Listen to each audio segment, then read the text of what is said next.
বাংলাদেশ হচ্ছে একটা uncertain country. কখন কোথায় কিভাবে তোমার সাথে কি কি যে ঘটবে তুমি টেরও পাবা না। প্রথমে তো দেখলাম গরম, এত পরিমাণে সানি ওয়েদার ছিল যে আমাকে সানস্ক্রিন মেখে তারপরে বেরোতে হলো। ওমা, বেরোয় দেখি যে বাতাস আর বৃষ্টি। এ কি, দেখো কি পরিমাণে মেঘ করছে, কেউ বলবে যে ঠাড়া পড়া রোদ পড়তেছিল একটু আগে? ও বাবা, এই কি তেলের লাইন! ও মাই গড, তাহলে আমরা তেল নিব কোথায়? হ্যাঁ, প্রতিদিন শুনি অমুক তমুক জায়গায় তেল পাওয়া যায় এত হাজার হাজার লিটার, বাট তারপরেও দেখি মানুষ এরকম তেলের লাইন দিয়ে দাঁড়ায় থাকে, তেল নাকি নাই। মানে অ্যাকচুয়ালি কোনটা যে সত্য আর কোনটা যে মিথ্যা, গড নোস, মানে বোঝাই যায় না যে কি। এসব ভাবতে ভাবতে আমি আবার রাস্তায় ফুচকা পেয়ে গেলাম। খেতে খেতে ভাবতেছিলাম যে আজকে কি কি করব, সব সেট করতেছিলাম যে আজকে কি কি বানরামি করা যায়। বাট এই ফুচকাটা আসলেই খুবই মজা, আমি এই আঙ্কেলের কাছ থেকে সবসময় খাই।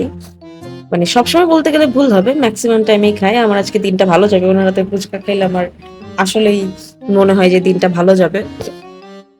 সো ইয়া, এবার বান্দ্রামি সেট করা ডান, ফুচকা খাওয়া শেষ। টাটা।